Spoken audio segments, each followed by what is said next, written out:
مجلس عاملہ کا اجلاس تھا، اس میں بھی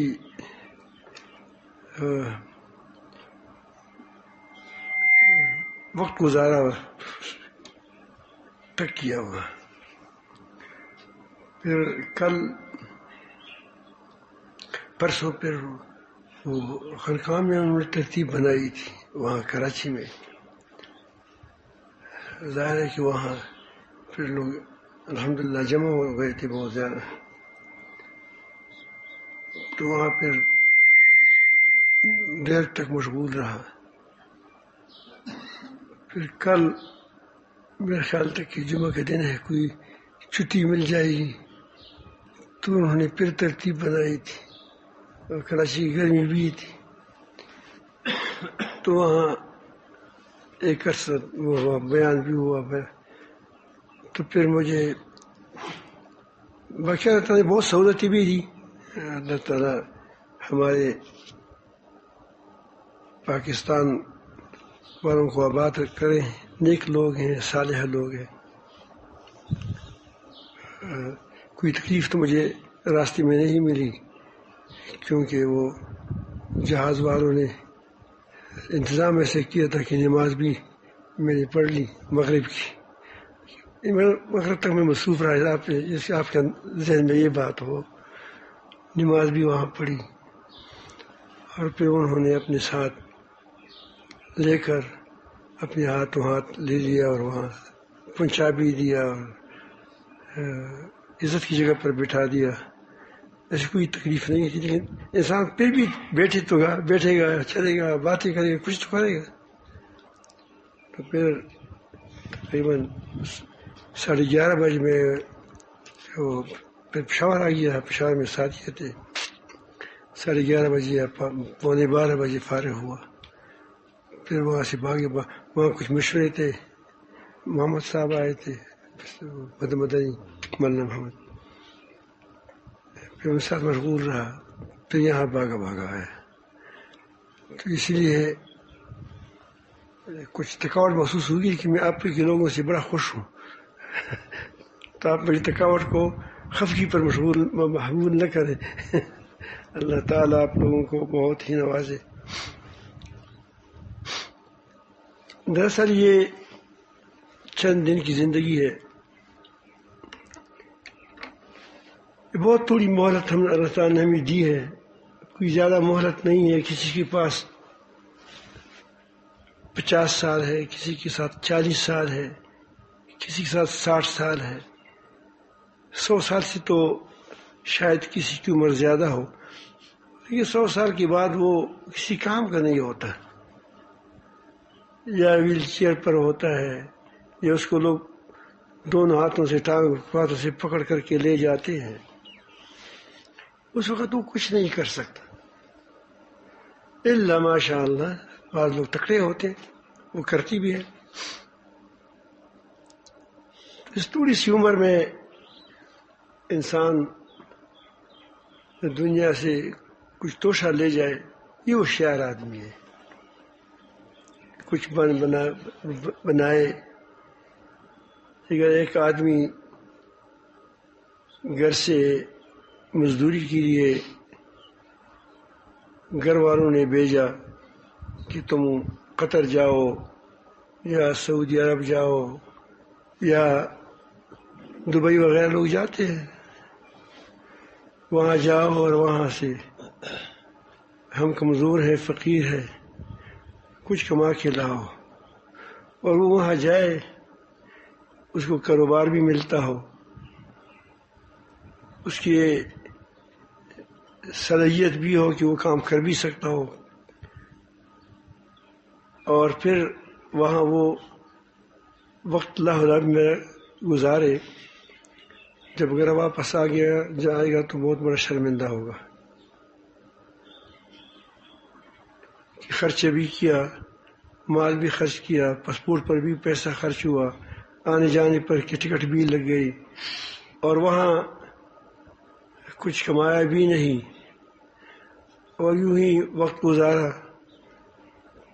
تو بیوی کے ساتھ بھی شرمندہ ہوگا، کے سامنے بھی شرمندہ ہوگا، والدین کے سامنے بھی شرمندہ ہوگا اور بال بچوں کے سامنے بھی شرمندہ ہوگا اور معاشرے میں بھی اس کی کوئی عزت نہیں ہوئی، یہ لوفر آدمی ہے، پشیمان ہوگا۔ لیکن یہ اتنی پشیمانی نہیں ہے کیونکہ اس کو کوئی جہنم میں نہیں ڈالے گا، آگ میں نہیں ڈالے گا۔ تو اللہ تعالیٰ جل جلالہ نے اس دنیا میں بھیجا، صلاحیت بھی دے دی اور ویسے کام بھی ہمیں ذمہ لگا دی جو ہم کر سکتے ہیں۔ اللہ تعالیٰ کبھی بھی کسی کے کندھوں پر ایسا بار نہیں ڈالتا جس کو وہ کر نہ سکے۔ لا یکلف اللہ نفسا الا وسعها۔ اللہ تعالیٰ جل جلالہ کسی کو ایسے کام کا پابند نہیں کرتا جو اس کے بس سے باہر ہو۔ پھر ایک مہلت بھی دے دی، کسی کو تھوڑا کسی کو تھوڑی تو زیادہ، اور یہ نہیں کہا کہ جو تھوڑی وقت میں ہوگا اس کو کم معاوضہ ملے گا، یہ نہیں فرمایا۔ ایک آدمی تھوڑی عمر کو وہ اس میں اللہ تعالیٰ کو راضی کرے وہ بھی جنت جائے گا، اگر 100 سال میں آدمی اللہ تعالیٰ کو راضی نہ کرے وہ جہنم جائے گا۔ تو اگر انسان سوچے، انسان بڑی ابتلا میں بھی ہے اور اس کے لیے بڑی نعمتیں بھی ہیں اور بڑی مشقتیں بھی ہیں اور بڑی اس کی عزتیں بھی ہیں، بشرطے کہ وہ اس تھوڑی سی زندگی کو اچھی گزارے۔ میرے ایک دوست تھا، دوست کیا بلکہ بزرگ تھا، اس کا نام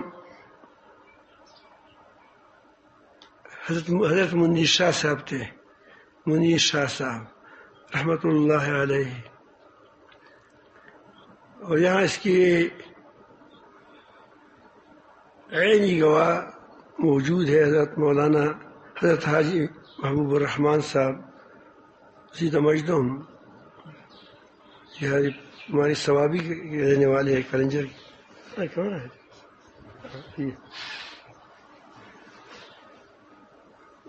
میرے ساتھ بڑی محبت کرتے تھے۔ میں اس بار خوش ہوں کہ الحمدللہ ہمیشہ نیک صالح لوگوں نے محبت کی۔ محبت تو لوگ کرتے ہیں لیکن ہمیشہ ایسے لوگوں نے محبت میرے ساتھ کی جو اللہ والے تھے۔ تو مجھے جب بھی میں جاتا تھا اس کے وقت کے بعد میں وہاں خانقاہ کو دیکھ نہیں سکتا، اتنا میرا پیارا دوست تھا کہ اس کو دیکھ کر میرے کو ایسا لگتا ہے کہ میں کہاں آ گیا ہوں۔ تو جب بھی جاتا تو میرے آرام کی بڑی خیال رکھتے تھے اس کو، حالانکہ وہ مجھ سے عمر میں بھی بڑا تھا، بہت اچھے آدمی تھے، اور کہتے اوہ بڑے خوش ہوتے تھے، اور پھر کہتے کہ کوئی اس کو تقریباً کمرہ تھا اس کا ایک، کہا کہ بس یہ کمرہ آپ کا ہو گیا۔ تو بہت اچھا وقت گزر رہا تھا، ہمارے محبت والے ساتھی تھے۔ ایک بار رات کو مجھے فون آیا، اور میں آپ کو پتہ ہے کہ میں نماز کے بعد جلد سوتا ہوں، ان ساتھی معمول میرا یہی ہے کہ عشاء کے بعد بس جلد سوتا ہوں، آرام کرتا ہوں، طاقت نہیں ہے، کمزور بھی ہوں اور دن کے کام بھی ہوتے ہیں اور کچھ مشغلہ بھی ہوتے ہیں لکھنے کا، تو جلد سونے کی کوشش کرتا ہوں۔ تو صبح میں اٹھا تو مجھے میرے بھتیجے حاجی ظہور صاحب نے کہا تھا کہ 11 بجے غالباً یا کچھ آگے پیچھے حضرت شاہ صاحب نے فون کیا تھا، حضرت منیر شاہ صاحب رحمۃ اللہ علیہ نے.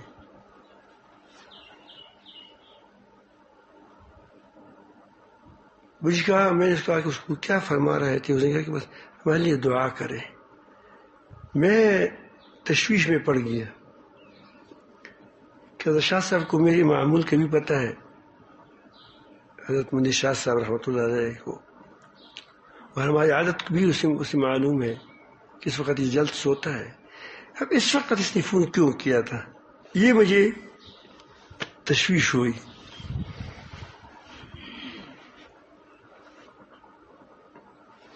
تو وہ جب میں نے گھر میں فون کیا تو اس کی اہلیہ نے اٹھایا فون. وہی بڑی عمر کی تھی، یہ بڑی عمر کی تھی، مجھ سے بڑے تھے بہت، عمر میں کے لحاظ سے اور بھی بڑے تھے، کہ عمر کے لحاظ سے بھی بڑے تھے بہت. تو اس نے کہا کہ وہ کوئی تکلیف اس کی ہوئی تھی، تو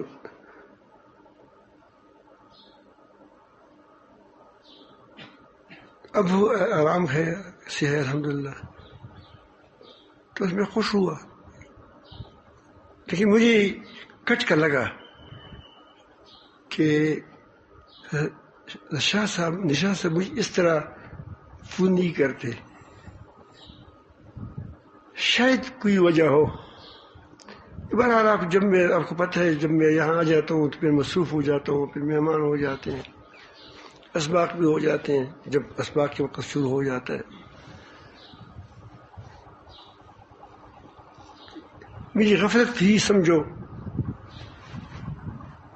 تو میں نے بس اپنی طرف سے کہہ دیا کہ بس انشاءاللہ خیر خیریت ہوگی، اپنے آپ کو تسلی دی. لیکن دوسری صبح جب میں اٹھا، وہ غالباً تہجد کے وقت وہ مجھے آیا، میرے ظہور بھتیجا ہے میرا، بڑا پیارا آدمی ہے، وہ آیا، انہوں نے کہا کہ حضرت انتقال کر گئے. انا للہ و انا الیہ راجعون.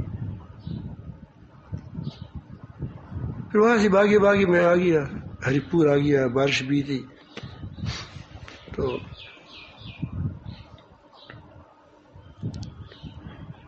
پھر میں نے ان سے پوچھا، وہاں اس کی آئی نہیں گواہ غالباً محبوب صاحب کے بارے میں پتہ نہیں تھا کہ اس وقت وہ ان کے پاس موجود ہوں گے یا نہیں ہوں گے.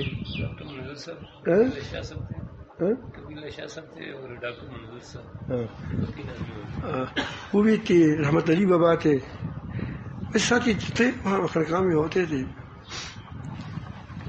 تو پھر اس نے مجھے ایک قصہ سنایا. اس نے کہا کہ رات کو اس نے، وہ دراصل دل کا مریض تھا لیکن اتنا زیادہ نہیں تھا. آج کل ڈاکٹروں کا بھی عجیب حال ہے کہ مریض کو نہیں دیکھتا، کاغذوں کو دیکھتا ہے. مریض کو نہیں دیکھتا، کاغذوں کو دیکھتا ہے، نبض دیکھتا ہے. ایک دوسری کا نام بھی منیر شاہ صاحب، محمد منیر احمد تھا، یا اس کا نام بھی منیر تھا. دونوں کے نام ایک ہی، فرق تھوڑا سا تھا، منیر محمد منیر یا منیر احمد جیسے کوئی فرق تھا. تو وہ تھا، اس کا تھا ایمرجنسی. دوسرا جو تھا وہ ایمرجنسی میں تھا، رپورٹ ایمرجنسی کی، فوراً داخل کرو. اور یہ اتنا وہ نہیں تھا، اس کی کوئی اور تکلیف تھی تو قلبی دل کا کوئی وہ معارضہ تھا. لیکن انہوں نے ان کو ایمرجنسی وارڈ میں لے گیا، اور دوسری کو وہاں فائل پڑا ہوا تھا، نام کے قریب تھے، بس اس کو اٹھا لیا. اس کو ایسا حشر، پھر آپ کو پتہ ہے کہ ڈاکٹر جب کس طرح وہ یہ فلاں دوائی دے دو، تو وہ اس کی طبیعت بڑی خراب ہو گئی. تو نے کہا کہ مجھے یہاں سے لے جاؤ. تو اس کے بعد اس نے رات کے وقت میرا نمبر پوچھ رہا تھا. میں ابھی وہ جب اس کی بات مجھے ذہن میں آتی میں کہ کاش میں غفلت نہ کرتا، میں فوراً چلا جاتا. میرا خیال ہی تک کی آ جائے، مقصد یہی تو تھا. اس وقت فون کا مقصد کوئی اور نہیں ہو سکتا تھا کہ اگر مجھ میں ساتھ ملاقات ایک آخری ہو جائے تو اچھا ہوگا. تو پھر انہیں کہاں سے ہماری فون ڈھونڈے، کیونکہ جب آدمی بیمار ہوتے تو اس وقت اس کی زیادہ وہ کاپی واپیاں بھی ادھر ادھر ہو جاتی ہے جس میں نمبر لکھے ہوتے ہیں. پہلے زمانے میں تو موبائل اس وقت یہ موبائل والا نہیں تھا. وہ ہمارے یہاں وہ جو سب انگلی رکھ کر کرتے تھے تو وہی موبائل ہوتی تھی، وہی وہ فون ہوتا تھا.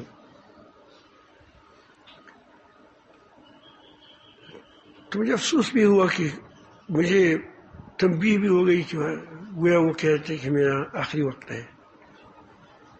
دعا کرنے اس نے یہی مجھے پیغام دیا تھا کہ اگر کوئی ملاقات کی صورت بن جائے، دوست ہیں، آخری دیدار ہو جائے.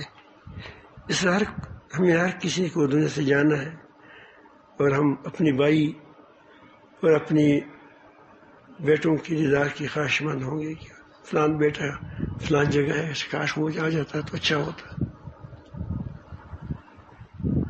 تو انہوں نے اس کا قصہ سنایا. میں کہتا ہوں کہ آدمی ایسی زندگی گزارے، یہ موجود ہے. محبوب الرحمان صاحب یہ ہمارے بہت پرانا دوست ہے، ابھی کا دوست نہیں ہے. رشاد صاحب جب حیات ہوتے تھے اس کا طریقہ یہ ہوتا تھا، محبت تھی کہ وہ جس کو بیعت کرتے تھے یا جس کو اجازت دینا چاہتے تھے تو اس کو خربوغہ بیچ دیتے تھے کہ ایک بار یہاں کچھ وقت گزارے.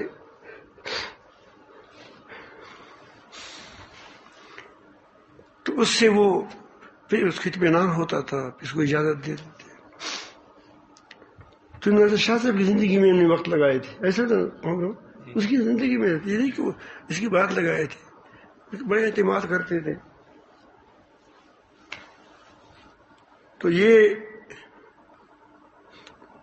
پھر انہوں نے میں نے کہا کوئی ترتیب بتاؤ، تو قویلی شاہ صاحب غالباً یا ڈاکٹر منظور صاحب نے بتایا کہ ایسا واقعہ ہوا تھا، اور صبح کے وقت تھوڑا سا آرام اس کو ہوا تھا. تو جب میں اس کے پاس آتا تو مجھے یہ وہ کہتے تھے، بڑے مہربان آدمی تھے، ہمیشہ یاد رکھیں مہربانی کرو، رب تم پر مہربانی کرے گا، تم پر زندگی میں مہربانی کرے گا، موت کے وقت مہربانی کرے گا. ہم اللہ تعالیٰ کی مہربانی کی قبر میں محتاج ہیں، اللہ تعالیٰ کی مہربانی کے محشر کی محتاج ہیں، وہاں تو زیادہ محتاج ہیں. تو انہوں نے بتایا کہ آپ کو فون مانگا. پھر صبح واقعہ یہ ہوا تھا اسی لیے اس کو تھوڑا تکلیف ہوئی تھی.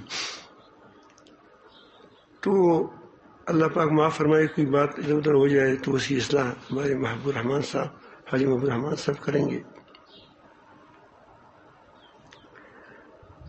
تو انہوں نے کہا کہ عصر کے وقت وہ مجھے ہمیشہ کہتے کہ کلینک جاؤ، اس کا اپنا اسپتال ہے. ڈاکٹر منظور صاحب دامت برکاتہم کا اچھے آدمی تھے. پہلے حضرت مولانا محمد اشرف صاحب سے بیعت تھے پشاور والے، پھر اس کے بعد یہاں رجوع کیا، حضرت شاہ صاحب کی طرف آئے. تو انہوں نے بتایا کہ مجھے حضرت نے نہیں فرمایا کہ میں نے کہا کہ روکو، یعنی روک لیا، لیکن پہلے کہتے کہ جاؤ وہاں مریض ہوں گے. مہربان آدمی تھا کہ مریض آئے ہوں گے، پھر اس کو تکلیف ہوگی، یہ ہوگا وہ ہوگا. تو وہ فرماتے ہیں کہ حضرت نے فرمایا کہ میں نے سورۃ یاسین نہیں پڑھی ہے. ایسے اعمال کے پابند تھے. معمولہ ہمارے شیخ حضرت مولانا محمد زکریا رحمۃ اللہ ہمیشہ یہ بات مجھے بھی لکھا ہے کہ معمولات پر پابندی ترقی کا زینہ ہے، معمولات پر پابندی ترقی کا زینہ ہے. تو یہ معمولات کی بہت سخت پابند تھے. تو اس نے کہا کہ میں نے سورۃ یاسین نہیں پڑھی ہے، کوئی سورۃ یاسین پڑھے. اس وقت آدمی جب تکلیف میں ہوتا ہے، دردیں ہوتی ہیں. حضرت نے مجھے فرمایا، ڈاکٹر صاحب نے فرمایا کہ اس کی میں 2 انجیکشن لگائے تھے درد کے، جس کی ایک بھی لگایا جائے تو وہ نہیں اٹھ سکتا، اس قدر سخت انجیکشن تھے. وہ جو آدمی کو درد کو قابو کرتا ہے، 2 لگائے تھے 2. اس وقت میں بھی اس نے کہا کہ مجھے وہ لائے سورۃ یاسین کوئی پڑھ لے. تو کہتے کہ کوئی پڑھ لیتا تھا تو میں پڑھ لیتے تھے، اور تو بھی خود بھی وہ زبان ہلاتا تھا، پڑھتے تھے. پھر کہا کہ میں نے سورۃ نازعات نہیں پڑھی ہے. اس کا معمول یہ تھا کہ ایک آدمی سورۃ نازعات عصر کی بات پڑھتا تھا، ایسا تو معمول. تو سورۃ نازعات پڑھی اس نے، کس نے پڑھی؟ ایک ساتھی نے. اس کے بعد انہوں نے کہا کہ جس کا آخری کلمہ ابو حدیث سنائی کہ لا الہ الا اللہ ہو جائے، کلمہ ہو جائے تو دخل الجنہ، وہ جنت میں داخل ہوگا، تم بھی پڑھ لو. تو وہ ان کا خیال یہ تھا کہ ہم ساتھ کی گپ شپ لگاتے جیسے میں آپ کے سامنے بیٹھا ہوں. اسی طرح وہ گویا بالکل وہ ایسی باتیں کرتا کہ گویا آدمی کو موت یاد دلاتا ہے، ویسی باتیں کرتا ہے. سب نے کلمہ پڑھا، لا الہ الا اللہ. آپ پڑھو لا الہ الا اللہ، لا الہ الا اللہ، لا الہ الا اللہ، لا الہ الا اللہ رسول اللہ. انہوں نے کہتے کہ ہم کلمہ پڑھتے رہے. اس وقت میں وہ آگے پیچھے بات ہو سکتی ہے، تو اس نے کہا کہ مجھ پر میرا کوئی بینک بیلنس نہیں ہے. وہ تھا تمام ٹیلی فون کالونی کا کیا تھا مانا مینیجر تھا، پوری ٹیلی فون کالونی کا مینیجر تھا. مدیر تو بڑا تھا. اور بینک بیلنس اس کا کیا تھا کہ کچھ رزگاری تھی. رزگاری جانتے ہیں وہ اس وقت وہ آنے تھے، 2 آنے، 3 آنے، 4 آنے، یہ چیزیں پہلے زمانے میں ہوتی تھی.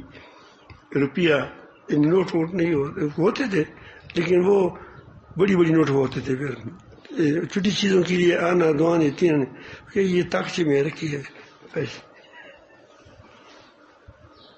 اب اس کی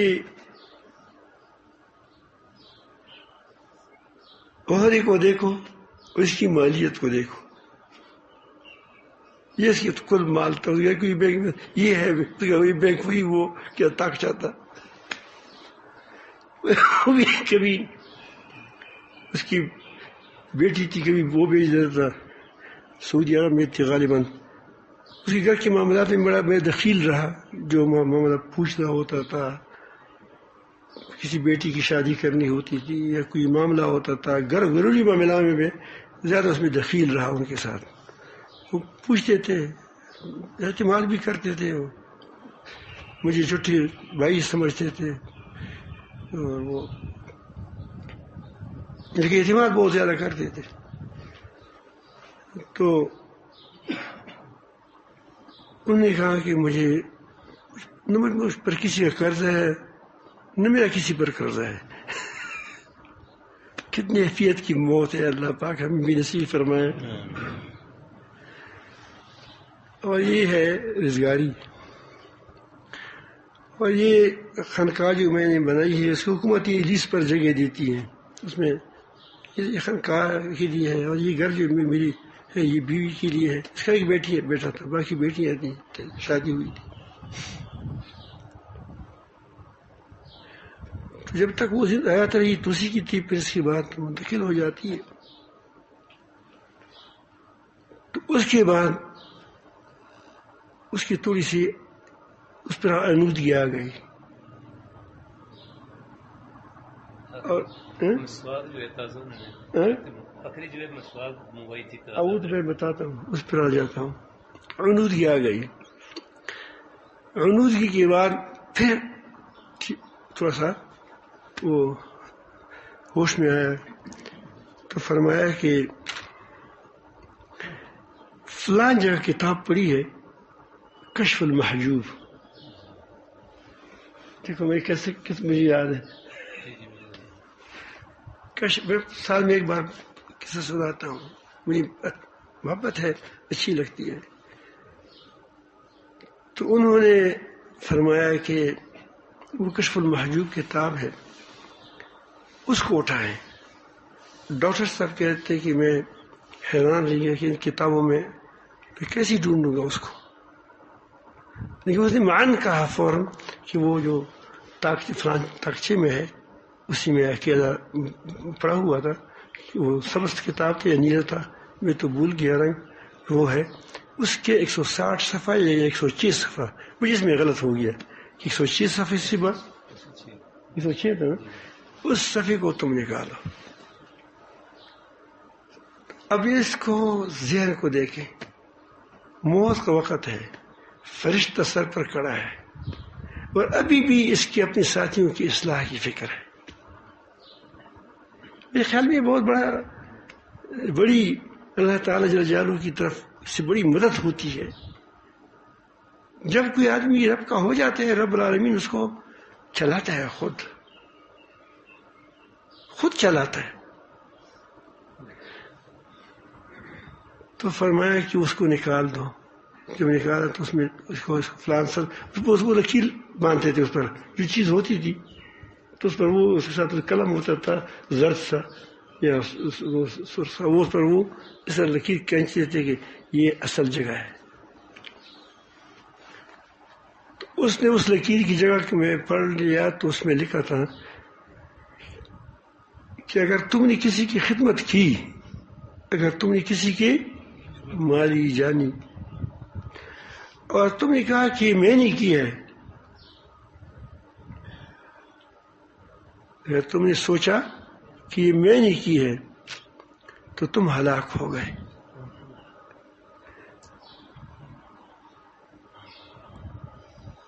یہ سب کچھ اس کا خلاصہ یہ ہے، میں بتاؤں کہ اللہ تعالیٰ کی توفیق سے ہوتے ہیں. جو کہتے ہیں کہ اللہ تعالیٰ نے مجھ سے کرایا، یہ بچ گیا، یہ بچ گیا. آدمی جہاد کرتا ہے، آدمی تبلیغ کرتا ہے، آدمی درس تدریس کرتا ہے، اللہ تعالیٰ کے راستے میں بھاگ دوڑ کرتا ہے، لیکن اس کے دل میں آیا کہ میں نے یہ کام کیے ہیں بڑے بڑے، اس کے خیال ہے میں نے کی ہے. جب میں نے کہا کہ میں سے اور بڑا بڑا چھڑتا وہ ہلاک ہو گیا. اور بھی باتیں تھیں. پھر اس نے کہا کہ کوئی پوری کلمے کی طرف آ گیا. پھر کہا کہ آپس میں سلام کلام کرتے تھے، اب جا رہے تھے، گپ شپ لگاتے تھے،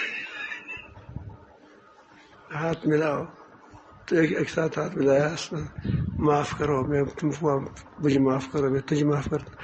ویسے جس طرح آدمی سفر پہ جا رہا ہو تو ساتھیوں سے رخصتی لیتا ہے، تو تمام ساتھیوں سے رخصتی لے لی، سلام، ہاتھ ملایا اس کے ساتھ. اور وہاں خواتین بیٹھی تھی، اس نے بھی کہا کہ مجھے معاف کر، اس نے کہا کہ ممی بھی معاف کر دیں. ابھی کہتے کہ ہم سوچتے تھے کہ ویسے ہی جس آدمی بات کہتے رہتے ہیں، لوگ کہتے رہتے ہیں، گھروں میں بھی کہتے رہتے ہیں، تو یہی حالت ہوگی. تو پھر کہا کہ مجھے ایک تازہ مسواک دے دے کوئی. تو ہم علی بابا بڑے تھا، بوڑھا بھی تھا لیکن وہ بڑا تگڑا تھا. وہ درخت پر چڑھ کر کے اس نے ایک ٹہنی کاٹ لی اور مسواک بنایا. تو منظور صاحب، حاجی ڈاکٹر منظور صاحب غالب یا قبیل شاہ سے میں کس نے کہا کہ اس کو میں کوٹوں گا، کہ وہ نہیں نرم کرتا ہے. لیکن پیچھے پردے سے آواز آئی، بیوی یا اس کی بیٹی تھی غالباً، کہ مجھے دے دو، میں اس سے منہ میں نرم کرتا ہوں. وہی بات جو نبی کریم صلی اللہ علیہ وسلم کے ساتھ پیش آئی تھی، تو اس کو نرم کی گئی اور اس کو مسواک دی گئی. پھر کہو کہ لا الہ الا اللہ، پڑھو لا الہ الا اللہ، لا الہ الا اللہ. اور مسواک دائیں طرف کیا، جب بائیں طرف کر رہا تھا تو روح نہیں تھی، روح چلی گئی تھی. تو جب میں اس کے موت کی، وفات کی واقعہ کو سوچتا ہوں تو کیا رب العالمین ہمیں بھی تیرے بندے ہیں، بہرحال گناہ گار بہت ہیں، بہت ہی خطائی کی ہے، اپنے رحم کرم سے ہمیں بھی اچھی موت نصیب فرمائے کہ تو ہم سے راضی ہو. اسے اللہ تعالیٰ کتنا راضی ہوگا، کسی آخر حالت میں وہ سب کچھ کہہ دیا جو کہ اس کو کہنا تھا، وہ سب کچھ وصیتیں، باتیں اور نصیحتیں وہ ساری اس نے کی. تو میں عرض کرتا ہوں کہ تھوڑی سی مہلت ہے، اس میں دوڑ لگاؤ. یہ دوڑ کا موقع پھر آپ کو نہیں ملے گا، اور دوڑ خالصتاً اپنے رب کے لیے لگاؤ. اس میں کوئی نام، نمود، شہرت، کسی چیز کا بھی شوق نہ ہو، صرف یہ شوق ہو کہ میرا رب مجھ سے راضی ہو جائے بس. تو اللہ تعالیٰ سے بڑی امید کی جاتی ہے. ہمارے سروں پر تو گناہوں کا انبار ہی انبار ہے، لیکن اللہ تعالیٰ جل جلالہ سے امید ہے اگر ہم نے اس نیت، آج سے بھی یہی نیت کی، اس بڑھاپے میں بھی، 70 سال عمر میں بھی، تو اللہ تعالیٰ ہمارے، کبھی امید ہے کہ اللہ تعالیٰ ہمارے گناہوں پر قلم پھیر دے گا کہ بس تم نے کیا ہی نہیں ہے. لیکن آگے زندگی ہم جو جتنی بچی ہے، 1 منٹ بچی ہے، 2 منٹ بچی ہے، کسی کا گھنٹہ بچا ہوگا، کسی کا سال بچا ہوگا، کسی کا زیادہ بچا ہوا ہوگا، تو وہ اپنے رب کی رضامندی میں گزارے. اللہ تعالیٰ ہم سب کو اپنی رضامندی کی کاموں میں استعمال فرمائے.